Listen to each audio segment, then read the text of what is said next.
So good morning guys. तो चलिए start करते हैं आज के यानी कि 2 मई के इंपॉर्टेंट करंट अफेयर्स को। देखिए हमारा पहला प्रश्न क्या है कि अभी हाल ही में अंतर्राष्ट्रीय श्रम दिवस कब मनाया गया, यानी कि इंटरनेशनल लेबर डे या इंटरनेशनल वर्कर्स डे बोल दीजिए।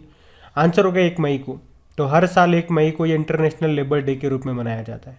अच्छा, अगर मैं आपसे पूछूं इंटरनेशनल लेबर ऑर्गेनाइजेशन की स्थापना कब होती है? 1919 में। हेडक्वार्टर इसका जेनेवा स्विट्जरलैंड में है और अभी इसके नए अध्यक्ष बन गए। उनका नाम क्या है? गिलबर्ट हंगबो। ये इस पद पर आने वाले पहले अफ्रीकी व्यक्ति हैं और वैसे आप देखोगे तो 11वें नंबर के व्यक्ति हैं। इनका संबंध किस देश से है पूछ लिया तो फिर आंसर होगा टोंगो। और इंटरनेशनल लेबर ऑर्गेनाइजेशन को बताइए किस वर्ष में नोबेल पीस प्राइज मिला था? तो आंसर होगा 1969 में। और अभी कल ही हम लोगों ने पढ़ा था 1 मई को हम कौन सा दिवस मनाना शुरू करेंगे? उज्ज्वला दिवस। तो मई के ये 2 इंपॉर्टेंट डेज अभी हम लोगों ने पढ़ लिए हैं। आगे बढ़ते जाएंगे और नंबर ऑफ डेज आपके ऐड होते जाएंगे, तो साथ के साथ रिवीजन करते चलना, चीज़ें आपके लिए आसान हो जाएंगी। और रिवीजन कर सकते हैं इनकी क्विज लगा करके भी। जनवरी, फरवरी, मार्च और अप्रैल इनकी क्विज बना करके अपलोड कर दी गई है आपके क्रैक एग्जाम एप्लीकेशन पे, तो वहाँ जा करके इनके अच्छे से प्रैक्टिस करते रहो और आगे बढ़ते रहो, जैसे अभी हम बढ़ते आगे। अच्छा बताइए, अभी हाल ही में आरबीआई के अनुसार क्रेडिट या डेबिट कार्ड जारी करने के लिए नॉन बैंकिंग फाइनेंशियल कंपनीज के बाद न्यूनतम शुद्ध स्वामित्व वाली निधि यानी कि नेट ओन्ड फंड कितना होना चाहिए? तो आंसर होगा 100 करोड़ रुपए। तो अभी आरबीआई ने नए गाइडलाइंस को जारी किया है जिसके अनुसार नॉन बैंकिंग फाइनेंशियल कंपनी जो होती है, पहली बात तो वो आरबीआई को मंजूरी के बिना क्रेडिट या डेबिट कार्ड जारी नहीं कर सकते। इसके अलावा अगर वो ऐसा करना भी चाहते हैं और आरबीआई ने उन्हें मंजूरी भी दे दी है तो उनके पास कम से कम 100 करोड़ रुपए का फंड भी होना चाहिए। और ये जो गाइडलाइंस हैं 1 जुलाई 2022 से लागू होंगी। अच्छा, आरबीआई की स्थापना कब होती है? 1 अप्रैल 1935 को। हेडक्वार्टर मुंबई में है। अच्छा, आरबीआई की स्थापना किस समिति की सिफारिश पे होती है? यंग हिल्टन आयोग। और वर्तमान में इसके गवर्नर है शक्तिकांत दास, 25वें नंबर के हैं। इसके पहले ब्रिटिश गवर्नर कौन थे? ऑसबॉर्न स्मिथ थे। और पहले इंडियन गवर्नर कौन है? सीडी देशमुख है। अभी आपको याद होगा आरबीआई ने फीचर फोन के लिए यूपीआई आधारित पेमेंट सर्विस लॉन्च किया था। किस नाम से? यूपीआई 123 पे। और अभी आरबीआई ने ई रूपी की सीमा को 10,000 रुपये से बढ़ा के 1 लाख रुपए कर दिया। अच्छा, आरबीआई के अनुसार देश का सबसे बड़ा मैन्युफैक्चरिंग हब कौन सा राज्य बन रहा है? तो आंसर होगा गुजरात। तो ये सब याद रखना, बढ़ते आगे। अच्छा बताइए, हाल ही में किस देश ने लॉक्ड शील्ड्स 2022 साइबर रक्षा अभ्यास को जीत लिया? तो आंसर होगा फिनलैंड ने। अच्छा, आपको याद होगा हमने पढ़ा था नाटो ने दुनिया का सबसे बड़ा और सबसे जटिल live fire cyber defence exercise का आयोजन किया था जिसे कहते हैं लॉक्ड शील्ड। कहाँ पे किया था? एस्टोनिया में। तो 24 टीमों ने इसमें पार्टिसिपेट किया और इसमें विजेता रहा फिनलैंड। अब जैसे अगर कोई कंपटीशन में आप टॉप आ जाते हो तो सबसे ज़्यादा खुशहाल व्यक्ति आप ही नजर आओगे पूरी दुनिया में। चलो एक प्रश्न मुझे आप बताओ, वर्ल्ड हैप्पीनेस रिपोर्ट 2022 अभी आई थी, उसमें टॉप पे कौन सा कंट्री था? तो अभी जैसा कि मैंने आपको बोला कोई कंपटीशन को आप जीतते हो तो उसी तरह से इस अभ्यास को, इस एक्सरसाइज को जीत लिया फिनलैंड ने। तो सबसे ज़्यादा खुशहाल कौन सा देश होगा? फिनलैंड ही होगा। तो जो वर्ल्ड हैप्पीनेस रिपोर्ट आई थी उसमें टॉप पे था फिनलैंड और भारत उसमें कौन से स्थान पे था? 136वें, 136 नंबर पे था। फिनलैंड की कैपिटल हेलसिंकी है, करेंसी है यूरो और प्रधानमंत्री हैं सना मारिन। अच्छा, नाटो ने याद होगा अभी 2022 में अगर बात करें तो 2 तरह की एक्सरसाइज और की थी। एक तो नेपच्यून स्ट्राइक 2022 नाम की एक्सरसाइज की थी। कहाँ पे? भूमध्य सागर में, मेडिटेरियन सी में। और उसके बाद कोल्ड रेस्पॉन्स नाम की एक्सरसाइज की थी नॉर्वे में। अच्छा, अभी आपको याद होगा भारत और श्रीलंका के बीच में स्लाइनेक्स नाम का एक्सरसाइज हुआ था विशाखापत्तनम और बंगाल की खाड़ी में। अभी फ्रांस के साथ में भी हमने एक्सरसाइज किया था वरुण नाम से, अरब सागर में किया था। सेशल्स देश के साथ हमने लिमितिये नाम का एक्सरसाइज किया था सेशल्स में ही। और डस्टलिक नाम का एक्सरसाइज हमने किया था अभी उज्बेकिस्तान के साथ, उज्बेकिस्तान में ही। उसके अलावा ओमान के साथ हमने किया था ईस्टर्न ब्रिज नाम का एक्सरसाइज। कहाँ पे? राजस्थान में। और अभी जापान के साथ हमने धर्मा गार्जन नाम का एक्सरसाइज किया था कर्नाटक के बेलगाम में। तो ये सारे पॉइंट्स आप ध्यान रखना, बढ़ते आगे। अच्छा बताइए, हाल ही में किस राज्य ने सिद्धलिंग स्वामी जयंती को एकीकरण दिवस इंटीग्रेशन डे के रूप में मनाने की घोषणा की है? तो आंसर होगा कर्नाटक। तो अभी कर्नाटक के जो मुख्यमंत्री हैं कौन, बसवराज बोम्मई, उन्होंने घोषणा की है कि सिद्धलिंग स्वामी जी की जयंती को एकीकरण दिवस के रूप में मनाया जाएगा। तो सिद्धलिंग स्वामी ये गडग में तोतादार्य मठ के विचारक और दार्शनिक थे। उन्होंने कप्पाटा गुड्डा बचाओ आंदोलन का नेतृत्व किया था, जिसने सरकार को इसे वन्यजीव अभयारण्य घोषित करने के लिए मजबूर कर दिया था। अच्छा, वैसे भारत में भी हम एकीकरण दिवस इंटीग्रेशन डे मनाते हैं। कब? 19 नवंबर को। एकीकरण दिवस अलग है और एकता दिवस अलग है, जिसे आप यूनिटी डे बोलते हो। वो हम 31 अक्टूबर को मनाते हैं, सरदार वल्लभ भाई पटेल जी की जयंती को। अच्छा, इसी तरह से अगर मैं आपसे पूछूं, अभी किस राज्य ने 18 दिसंबर को राज्य में अल्पसंख्यक अधिकार दिवस के रूप में मनाने की घोषणा की, माइनॉरिटी राइट्स डे? तो आंसर होगा 18 दिसंबर को। और तमिलनाडु ने ही 14 अप्रैल, जिसे आप डॉक्टर अंबेडकर जयंती के रूप में मनाते हो, उसे समानता दिवस के रूप में मनाने की घोषणा की है। और अभी काफ़ी सारे नए डेज भी हम लोगों ने मनाए हैं, तो वो सारे के सारे डेज कल वाली वीडियो में मैं आपको रिवाइज करा चुका हूँ। आज हम यहाँ पे कर्नाटक की बात कर लेते हैं। तो ये रहा मैप में कर्नाटक।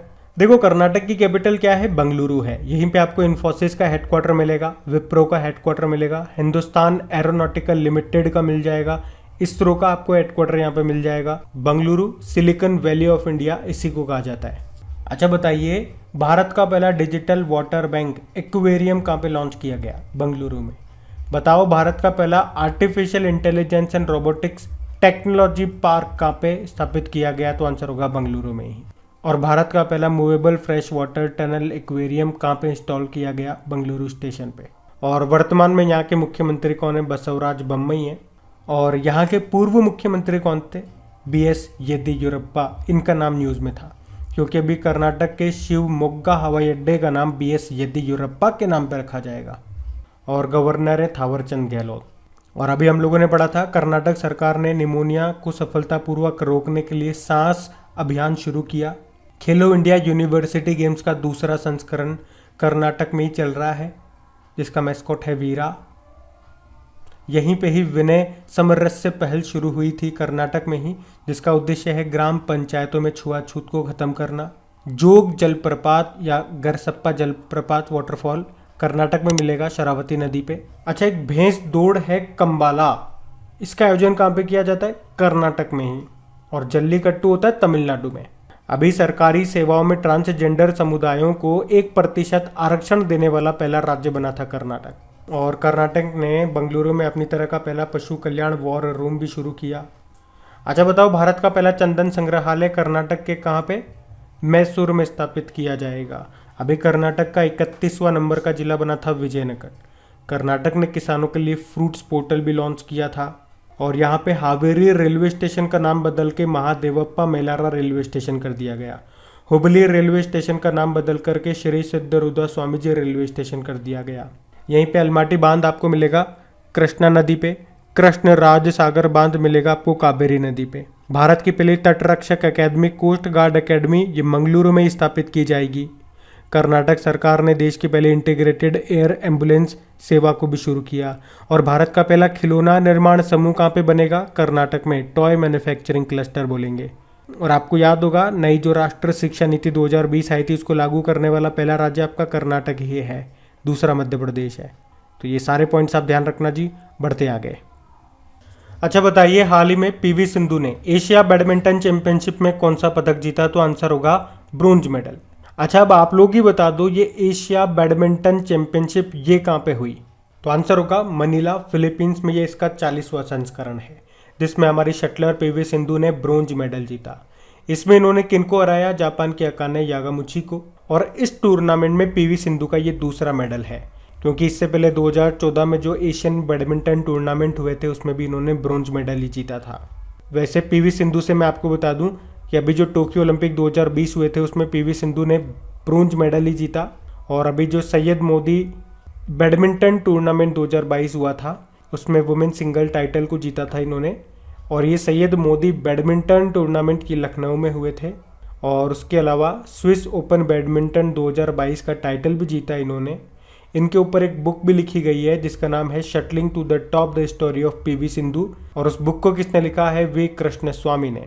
और एक बैडमिंटन प्लेयर हुआ करते थे आपके फुलेला गोपीचंद, उनकी ऑटोबायोग्राफी क्या है? Shuttler flick. अच्छा, अभी भारतीय बैडमिंटन संघ के अध्यक्ष कौन बन गए फिर से? हेमंत बिस्वा शर्मा, जो कि असम के मुख्यमंत्री हैं।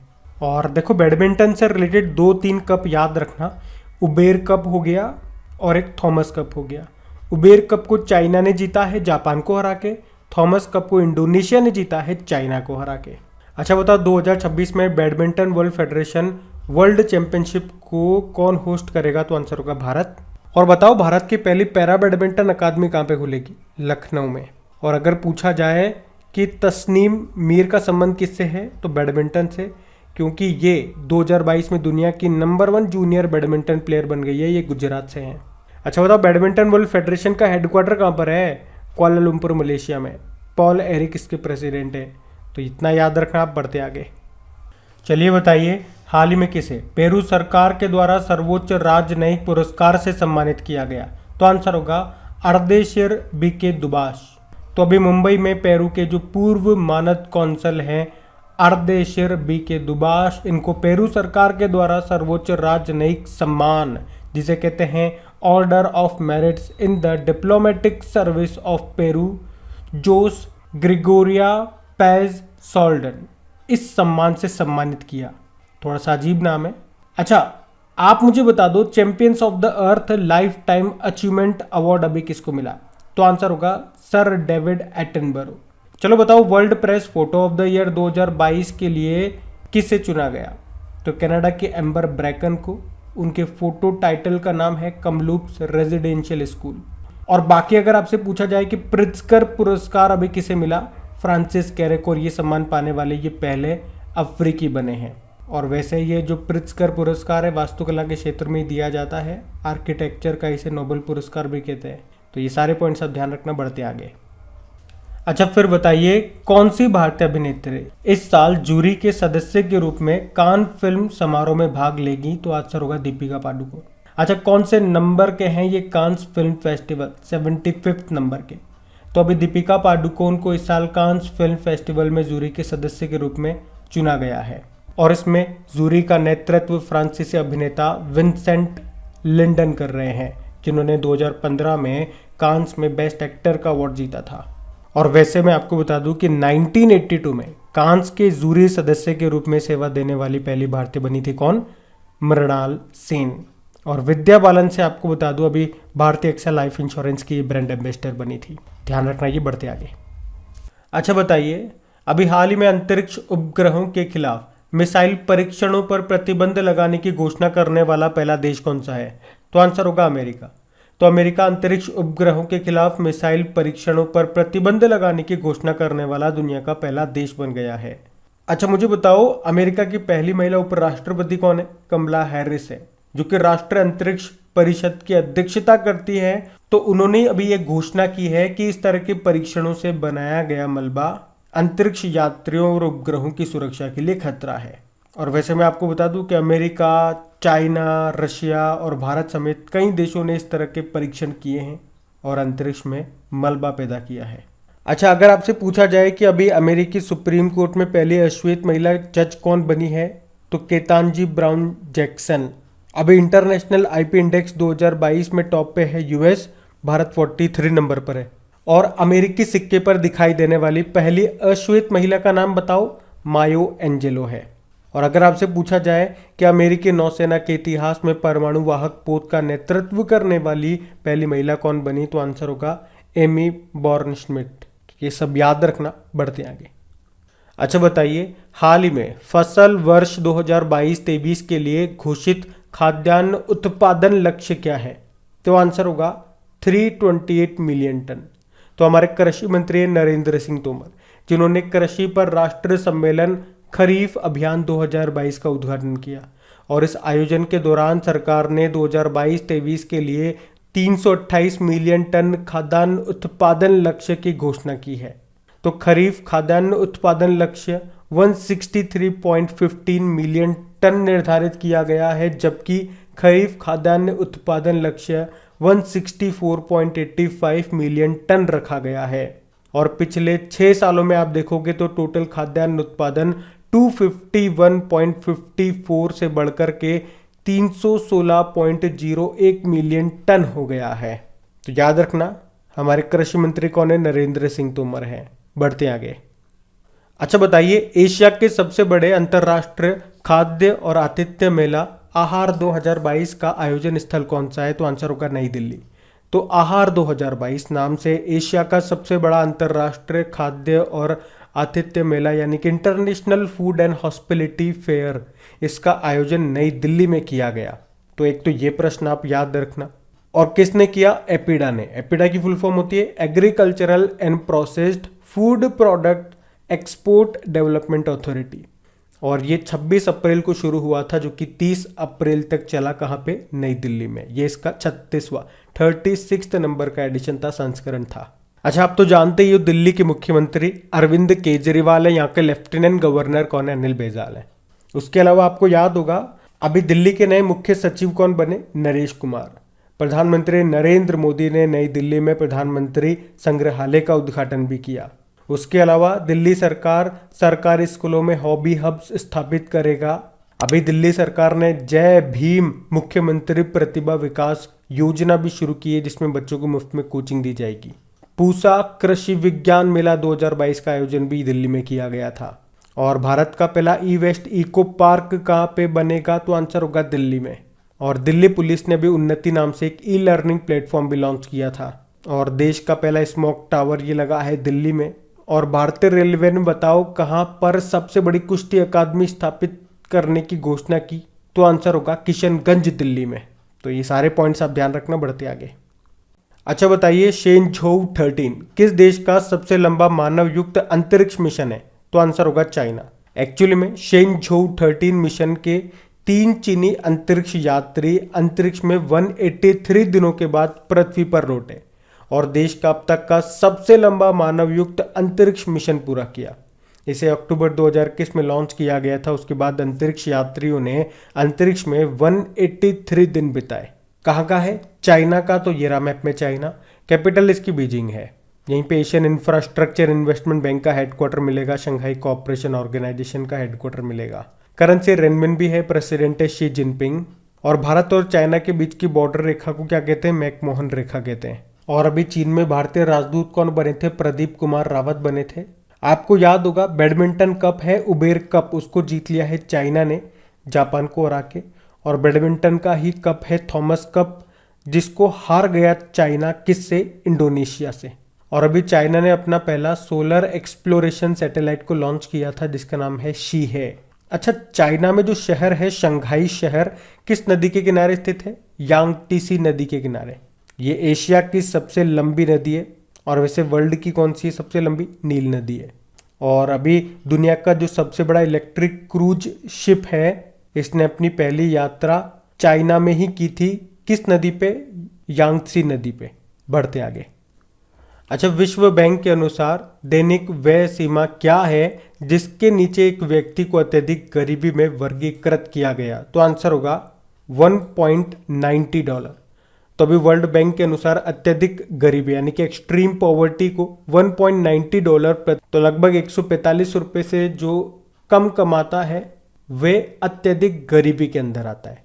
एक्चुअली में अभी वर्ल्ड बैंक ने poverty in India has declined over the last decade but not as much as previously thought, इस नाम से एक रिपोर्ट जारी की है। और उसमें ही बताया गया है कि भारत में अत्यधिक गरीबी 2019 के पूर्व कोविड वर्ष में घट करके 10.20% हो गई है, जो कि 2011 में कितनी थी? 22.5% थी। किसके अनुसार? कौन बता रहा है ये सब? वर्ल्ड बैंक बता रहा है। और वैसे वर्ल्ड बैंक का हेडक्वार्टर कहाँ पर है? वॉशिंगटन डीसी में है। इसके अध्यक्ष है डेविड मालपास। और अभी आपको याद होगा वर्ल्ड बैंक ने दुनिया का पहला वन्यजीव संरक्षण bond, wild life conservation bond, ये जारी किया। इसका उपयोग अफ्रीका के ब्लैक राइनो की संख्या में वृद्धि और संरक्षण के लिए किया जाएगा। तो बात करेंगे कल के वीडियो में पूछे गए प्रश्न के उत्तर की। तो कल के वीडियो में क्या पूछा था? स्वदेशी नेविगेशन प्रणाली गगन का उपयोग करके विमान की लैंडिंग कराने वाला देश की पहली एयरलाइन कौन सी बन गई है? तो आंसर होगा इंडिगो एयरलाइन। आप सभी ने प्रश्न का बिल्कुल सही उत्तर दिया है। और गाइस सेशन अच्छा लगा है तो प्लीज़ लाइक करके शेयर ज़रूर कीजिएगा। और इन सभी क्वेश्चंस की क्विज बना करके अपलोड कर दी गई है आपके क्रेक एग्जाम एप्लीकेशन पे। अब ये रहा आज का आपका होमवर्क प्रश्न।